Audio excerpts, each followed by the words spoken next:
Yo, what is up guys? I am coming at you here with the Onslaught waves 25 through 50.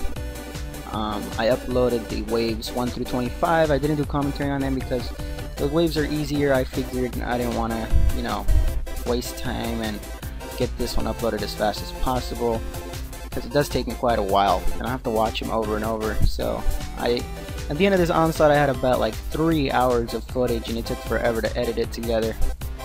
So here we're starting off with wave 25. This is the beginning of that first wave, was from the last video too, but I just put it in here also.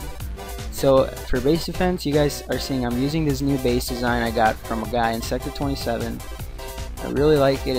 It's more compacted. I find compacted bases are great if you have high level defenses. I kind of have high level defenses now, so the more compacted your base is, the better it will be, because units will get hit from all angles at once. But it can also hurt you, because if your defense is low level, the more compacted your base is, the faster your base will get destroyed. So when you're at lower level, you might want to spread out things like your units and your buildings, but as you upgrade more, you can put them more together and it'll benefit you more than it'll hurt you. So now that I have one max bunker, I figured it'd be better to put my base more compacted. So here we're starting wave 28. You guys see I'm using Ronin, Tempest, some SF, Jackals. These Jackals are insane. They're advanced Jackals, level 20 promoted, and they have max corrosive coating. 2 of them have charged ordnance, and 1 of them has shrapnel ordnance. So these things will stop any tank in their tracks, will corrode them, and will smash right through SF. They're freaking crazy. I love them so much. Basically, without those Jackals, I would not be able to complete this Onslaught event. So this wave again, the waves at this point are starting to really beef up, but they're nothing I can't handle.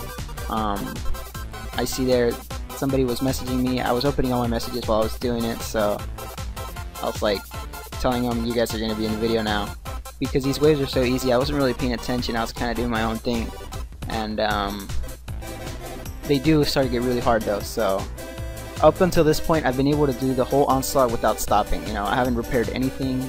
I've been able to do it easily, and basically it's just because of those Jackals. Those Jackals are insane. I love them. If you guys have Jackals and you check your workshop, if you have any of those corrosive coatings, they're insane. And even without it, there's still really good bait units. Even without any customizations, advanced Jackals are really strong, as long as you keep them moving. The moment you stop your Jackals is the moment they die. So if you're lagging too much, it might be hard to use them, but as long as they're moving, you see they don't even take damage in this wave. Look at, they're still full health. All these war horses, they're getting stopped and they're getting corroded, just getting smashed. So you see the Jackals didn't take any damage that wave. So now you see we're up to wave 32, and I think at wave 37 was when I had to stop. Look at all these insane, look at this base. They sent Spectres and Archangels, like 30 of them, and my CC didn't even get touched. My SF took them out quick. So if you're having trouble on that wave, you might want to put Tempest if you have Tempest, because I'm not using Tempest yet in the outer core. I mean in the outer corners of my base. I have them in the middle, and they're not as effective there because they don't have range. I need to put them more out. So next we're starting on wave 33. Some sandstorms, nothing my Ronin can't take care of. I think I got my Ronin max by this point. He was level 10, and he really shined at level 10. He's got the max range and he's awesome. I'm starting to really like him. Like, he's finally strong. Before he was pretty weak in terms of how fast he died, but now he's a tank and he does some serious damage. So you guys will see, like, as the waves go on, my base starts to just completely just be destroyed, and the CC is the only thing standing. So if you guys are having trouble, I recommend you wait 1 hour in between so that you can repair your base, because repairing your base does a huge difference. It might not feel like it, but it does, especially the walls. The walls is the most important thing, and since those walls are micro healed, they break as soon as they get hit by something. And if you let them repair, well, then it takes a lot longer to break into your base. It's common sense, but you know, I was getting kind of frustrated when I would try some waves and I couldn't beat them, and then I would let my base repair and I was able to beat them. So you see here the waves are this, I don't think they've beefed up anymore from the like wave 32 or something, but those new tanks, the Punishers, they're really strong. They're really strong, and what sucks about them is that their bullets do not miss. They're not like Jackals or War Horses where their bullet can miss. Their bullets lock on and they'll follow the unit, so the unit will always get hit. This wave, I know a lot of people were having trouble with it. I used my Jackals, and those Jackals will just stop all of those War Horses. Like, it's insane that the charged ordnance on the Jackals with the splash, it will stop a group of tanks, like 10 tanks together. And then, you know, obviously all your special forces, you want to have charged ordnance on them. If you don't have charged ordnance, that sucks, because charged ordnance is basically a must in my opinion. I don't see how you can beat any of these. Well, it might be really hard, but without charged ordnance, I don't see it happening. As you can see, like all these nightmares, they wouldn't have been stopped if I didn't have charged ordnance. So definitely want charged ordnance. If you don't have it, get that workshop to level 11 so you can replicate it. I think you can replicate it without unlocking it. So I'm not sure what wave we're on, but these waves are getting harder and harder. They're starting to send more and more units, and since I haven't repaired my base, you know, I really should have just repaired it by now. But you see my Jackals are just kicking ass. They're smashing. They're stopping all those tanks. And I only use 3 Jackals. I could use more, but I don't feel like I need more than 3. That's always been enough.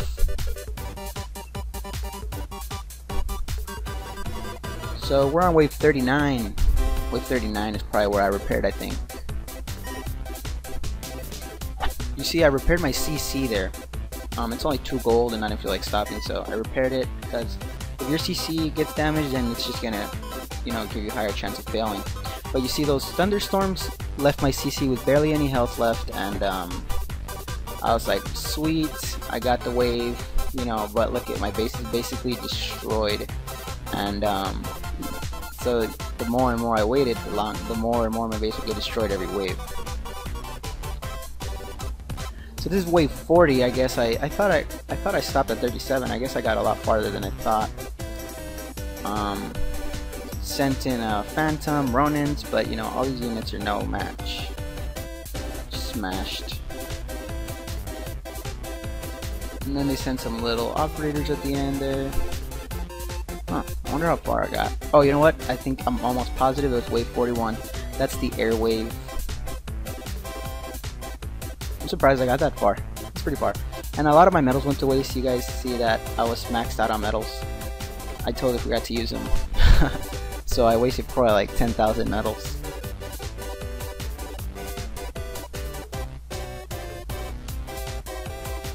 So this is wave 41. It was an all air wave, and since my base was dead, I got destroyed. So that's when I had to stop and finally go and repair my base. You know, wait an hour, put in some base defense, change up the base defense a bit. You know, you want some Tempest in there. Tempest with shard expanders is the most important, I think. But you see that one thunderstorm took out half my CC. So those Archangels and stuff got wrecked with the Tempest and the anti-air I had in there, and I was able to beat the wave. You can see the difference that it makes just repairing your base, repairing the walls, because those walls will block splash damage from any units that are trying to target your CC. So if the walls are dead, then your CC will take a lot more damage. That's why you want to let them repair. But it does suck waiting an hour to get back onto Onslaught. So this is wave 42 here we're about to tackle. I'm trying to remember what's in these waves, because these waves were tough. We got a bunch of Titans here.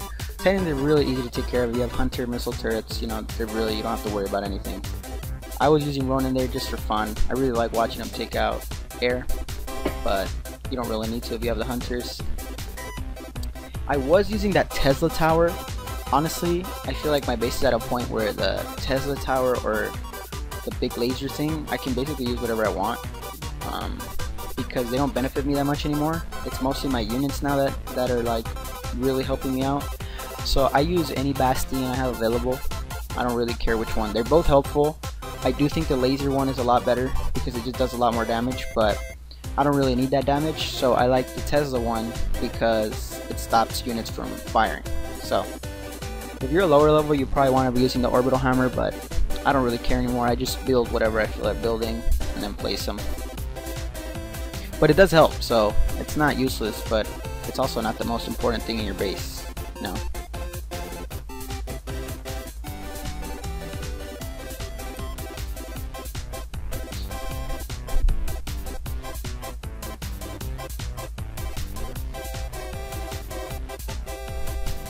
So here they're sending, they in a lot of ways they're using that old artillery thing. That was fun, and those missiles were cool. I remember back in the day watching those missiles like that come in, and that special op you could use with your Hellfires. So those things were actually causing damage. You know, they were sending a lot in, and they were doing a lot of damage at one point. This wave has an Inferno in it. I had to do it like 3 times with different mine placement, and even the 3rd time I got it wrong. I had to bait the Inferno over the mines, so you guys will see there how I baited the Inferno over the mines. So if you're having trouble with that, I recommend that you guys, you know, keep trying it and just keep moving your mines until you find a way to get them where you want them. So that was wave 45, I think, because that's the Tempest we got. We got some advanced Tempest with some shard expanders. That's a really cool prize. I like it. This next wave, which is wave 46, also had an Inferno. That one's really easy to kill. 9 mines right there, something to bait it straight in there. I walked my Viper around till it died, and then I brought out the Jackals. Hotkeys, guys, I forgot to mention. Hotkeys are so important in this. It's like, because with lag, there's no way to click on your units. You need to be using hotkeys. So my hotkeys are, the number 1 is 3 Jackals, number 2 is Ronin, number 3 is Viper.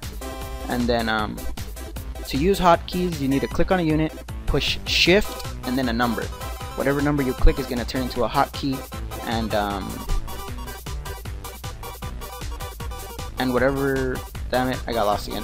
Whatever number you click is going to turn into a hotkey, and anytime you push that number, it will select the units that you used to build the hotkey.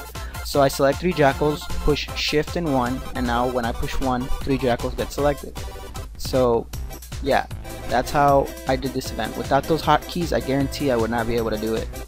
Because with hotkeys, you can move your units so much easier. You can click 1, click somewhere, move them. Click 2, click somewhere, move them. Click 3, somewhere, move them. So fast.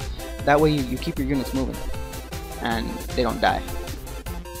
So yeah, again, hotkey 1 was 3 Jackals, hotkey 2 was Ronin, hotkey 3 was Viper. Very important that you use your hotkeys. And you saw that wave there, I lost it before, I tried it again. The difference it makes is crazy, just moving your units around and changing them out. I was using commandos, and I took out all the commandos because commandos will not hit the Archangel. So I put in straight up preservers and Tempest. I put the Tempest at the corners of my base instead of under the CC, and that way the Tempest will hit the Archangels quick. You guys saw how easily I beat the wave the 2nd time, whereas the 1st time I had a lot of trouble with it. So now that I beat that wave, I switched back to my old units, and you see this wave was pretty hard, but I'm not sure if I put the one I lost. I think I lost this wave right here. You guys will see. So this wave is tough. You know, you get to, if some of you lower levels, you're gonna get to a point where you just can't go on because they're sending so much at you, you know. And this is one of the waves you guys see. I have just my CC standing, and those freaking missiles took out my CC. The stupid missiles from the little thing, I forgot what it was, but I was so excited because I was like, I beat the wave, and then the missiles kept coming in, and I was like, no, and then it died. So you see here, I spread out my SF more instead of having them straight under my CC, and you guys will see the huge difference that made, just spreading them out like that. It went from my CC barely standing to the wave completely destroyed, and all I did was spread out my special forces. So placement is key when it comes to beating these waves. You need to have your units in strategically placed places, and you need to have strategic units. You know, for each wave you need to figure out what unit is going to benefit you the most in base defense. Unless you're like a maxed level 45, then it doesn't matter, you shouldn't have any trouble. So this is wave 49. Kicks, I decided to have some fun. I thought it was pretty funny, but it got pretty boring after like a minute. Basically, I had to just sit there and watch these dogs get killed. And now we're on wave number 50. I did lose wave 50 the first time, I think. I'm not sure, actually. Yeah, I did. No, actually, I'm not sure. We're about to find out. No, I didn't. Well, I did, but I didn't record it. Here's my second try. I moved the mines because there's an inferno that comes through over there. And that Widowmaker hit the mines, and I guess the mines got damaged, but it's just a glitch. The mines are actually not damaged. But it doesn't matter because the mine placement was bad. The inferno did not run through those mines at all. And basically the inferno was the only problem. Everything else got smashed, you know, anti-air got wrecked. But the inferno came out through down here, and I was like, oh man, I didn't want to end the attack. I figured, you know what, I can take out this inferno. And I just used my jackals to take care of the punishers and let the inferno get handled by my Ronin and all that other stuff in there. But at one point it did get kind of close because the inferno was not dying. The punishers were dying pretty quickly. You guys know I have those little drones that have shock AoE on them. And then at this point it was just a match between my inferno, my CC and the inferno. Fortunately, they took out the inferno right before my CC died, and I was able to complete wave number 50. So there you guys have it, wave number 50. Much easier if you get the mine placement right, but I figured I didn't want to start it over again. This was like my third try. So there's my base defense. You guys can pause it on the base defense if you want to see it. There's my skull trophy. It looks pretty badass. I like it, right next to all my other trophies. I'm loving it. And yeah guys, that's waves number 25 through 50 of Onslaught. Thank you so much for watching, and I will see you guys next time. Peace out.